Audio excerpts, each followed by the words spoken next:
देख रहे हैं चैनल 18 भारत। एक था अतीक। जी हाँ, हम बात कर रहे हैं माफिया डॉन अतीक अहमद की। माफिया अतीक अहमद की शनिवार देर रात प्रयागराज में गोलियों से खूनकर हत्या कर दी गई। इस हमले में उसका भाई अशरफ भी मारा गया। इसी के साथ ही अतीक के अपराध और दहशत के उस साम्राज्य का अंत हो गया जो उसने 44 साल में खड़ा किया। सोचिए, 44 साल का साम्राज्य खत्म। बेटा भी मारा गया, भाई भी गया, अतीक भी गया।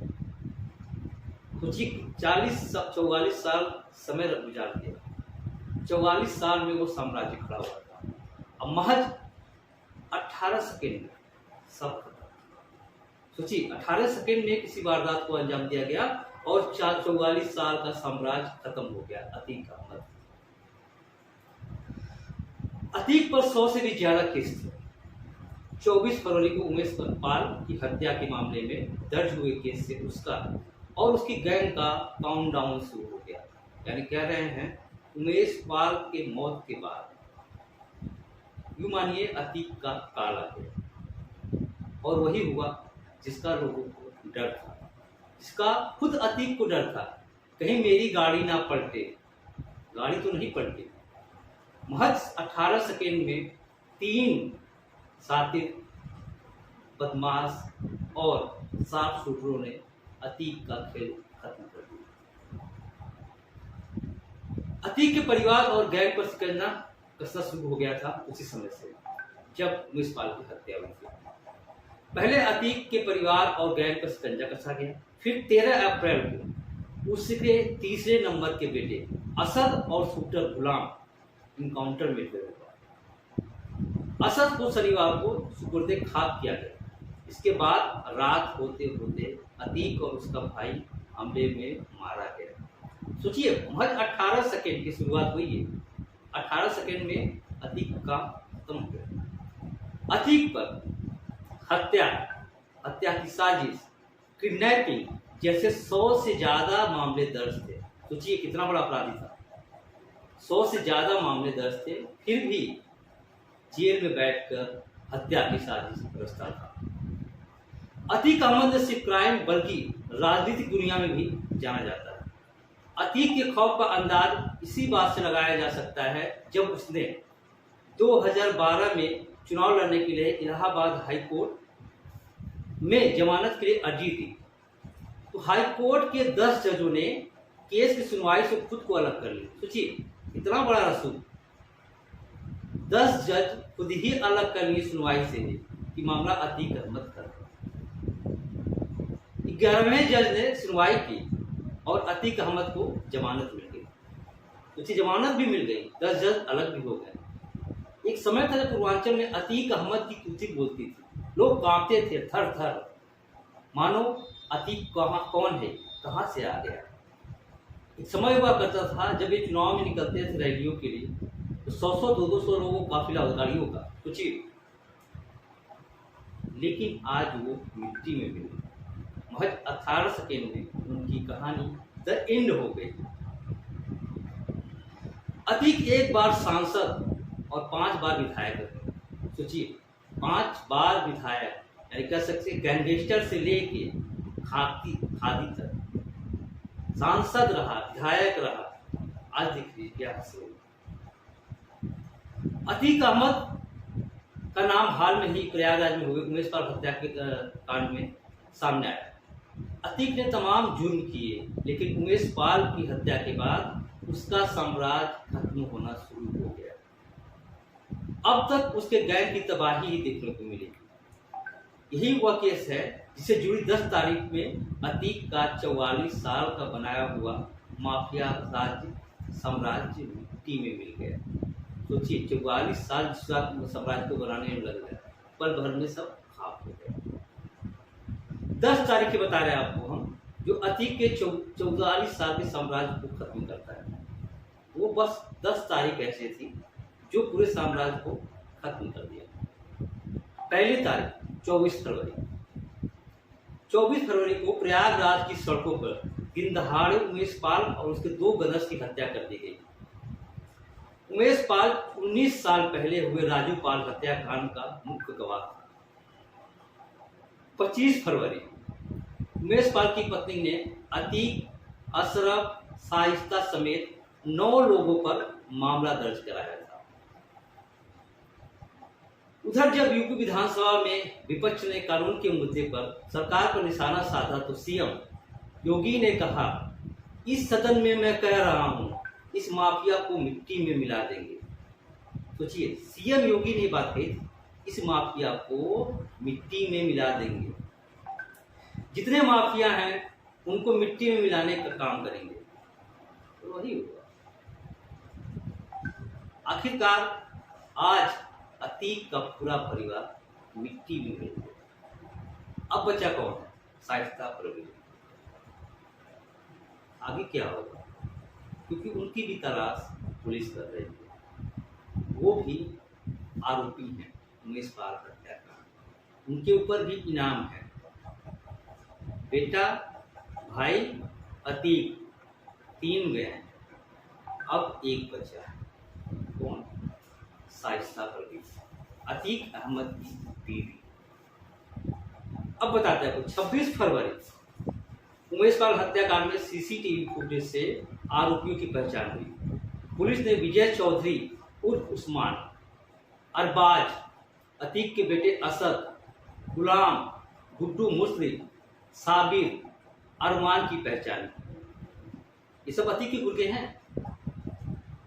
जो कभी एक साम्राज्य चलाते थे, जो 2 पल में हत्या की स्क्रिप्ट लिखते थे, पल भर में आत्मा करते थे। अब बताते हैं 27 फरवरी पुलिस ने 27 फरवरी को अतीक अहमद के करीबी अरबाज को ढेर किया। उमेश पाल की हत्या में शूटरों ने जिस क्रेटा कार का इस्तेमाल किया था उसे अरबाज ही चला रहा था। अरबाज अतीक अहमद की गाड़ी भी चलाता था। 5 मार्च असद समेत 5 शूटरों पर पुलिस ने 2.5 लाख से बढ़ाकर 5 लाख इनाम किया। 6 मार्च प्रयागराज के लालपुर इलाके के रहने वाले विजय चौधरी बाहुबली डॉन अतीक अहमद का कुख्यात शार्प शूटर था। उसने ही उमेश पाल पर सबसे पहले फायरिंग की थी। विजय चौधरी को यूपी पुलिस ने 6 मार्च को प्रयागराज के कौधियारा में इनकाउंटर में मार गिराया। अब बताते हैं 27 मार्च 28 मार्च अतीक को साबरमती से प्रयागराज लाया गया। कोर्ट ने अतीक को उमेश पाल अपहरण केस में आजीवन कारावास की सजा सुनाई। अतीक को 11 अप्रैल को दोबारा साबरमती से प्रयागराज लाया गया। सोचिए कहानी कहाँ शुरू हुई और कहाँ तक पहुंची। 13 अप्रैल अतीक के बेटे असद और गुलाम को एसटीएफ ने 13 अप्रैल को झांसी में इनकाउंटर में मार गिराया। बेटा मारा गया, उसका साथी। दोनों पर उमेश पाल की पर फायरिंग का आरोप था। उमेश पाल की हत्या का जो सीसीटीवी फुटेज सामने आया था उसमें दोनों फायरिंग करते नजर आए थे। सामने अतीक का बेटा और गुलाम। अब बताते हैं आपको 14 अप्रैल प्रयागराज में अतीक से 23 घंटे तक पूछताछ की गई। 23 घंटे। सोचिए कि कैसे हत्या की साजिश रची गई, कौन कौन शामिल था, क्या क्या हुआ। 15 अप्रैल अतीक के बेटे असद को 15 अप्रैल की सुबह प्रयागराज में सुपुर्द खाक किया गया। देर रात प्रयागराज के कॉलविन ऑफिसर के बाहर अतीक और उसके भाई गोली मारकर हत्या कर दी गई। 3 लोगों ने अतीक और उसके भाई पर ताबड़तोड़ फायरिंग की और उनकी कहानी खत्म। अब यही बताएंगे आखिर क्यों खौफ में था अतीक। एक समय था जब पूरे पूर्वांचल में अतीक के नाम का डंका बजता था, लेकिन उमेश पाल हत्याकांड में पुलिस की ताबड़तोड़ कार्रवाई के बाद उसकी आंख में खौफ और जुबा पर दहशत दिखने लगा था। सोचिए जो बाहुबली था, जेल से ही रचता था साजिश हत्या की, आज वो डर रहा था। अतीक ने जेल से निकलते ही कहा था कि कोर्ट के कंधे पर रखकर मुझे मारा जाना चाह रहे लोग, यानी कोर्ट के बहाने।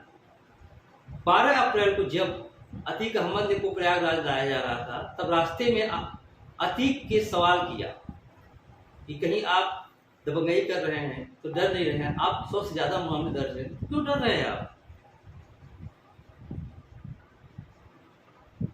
अतीक ने एक ही बात बोला था, हमारे परिवार को मिट्टी में मिला दिया, अब रगड़े ही जा रहे हैं। सोचिए, जब वो जिंदा था तभी बात बोला था। उसने कहा साफ साफ, हमारा परिवार तो पूरी तरह बर्बाद हो गया, माफियागिरी तो पहले ही खत्म हो गई थी, उमेश पाल की हत्या से हम कैसे कह सकते हैं, हम तो जेल में बंद हैं। सोचिए, तब भी बोल रहा था, हम नहीं साझे सच्चे, हम तो जेल में थे, क्योंकि पूरा एक ग्रुप था, पूरा बाकायदे उसके बेटे के साथ प्लानिंग की गई थी, शाइस्ता परवीन बाकायदे उन हत्यारों के साथ मीटिंग की थी, मुलाकात की थी, हालांकि सभी के घरों को भी गिरा देगा वो रुरे चला। उमेश पाल की पत्नी की शिकायत पर अतीक, भाई अशरफ, पत्नी शाइस्ता, बेटे असद, शूटर अरमान, गुलाम, गुड्डू, मुस्लिम और साबिर समेत 9 लोगों पे मामला दर्ज हुआ। सोचिए कितनी बड़ी कहानी। माफिया अतीक अहमद और उसके भाई अशरफ को शनिवार को प्रयागराज में गोलियों से उनकर हत्या कर दी गई। पुलिस ने इस घेरे दोहरे हत्याकांड में अरुण मौर्य, सनी और लवलेश तिवारी 3 थे। सोचिए, 18 सेकेंड में तीनों ने काम खत्म कर दिया। तीनों पत्रकार बनकर पुलिस के काफिले के नजदीक पहुंचे। सोचिए, मीडिया का सहारा लिया, फर्जी आईडी, फर्जी कैमरा और पत्रकारिता को भी बदनाम करने की कोशिश की। इस दौरान करीब 18 राउंड गोली चली, जिसमें सोचिए 8 गोली केवल अतीक अहमद को लगी। सोचिए, 8 गोली मारा गया और दोनों की मौके की मौत। यानी कह सकते हैं कि अतीक का पूरा साम्राज्य महज 18 सेकेंड में खत्म हो गया। हम और बताएंगे आपको अतीक कहां कहां कैसे कैसे पनपा, 44 साल में कैसे अपना साम्राज्य बनाया। आप देखते रहिए चैनल 18 भारत। फिर आपसे मिलेंगे अतीक के कुछ और कारनामों के साथ।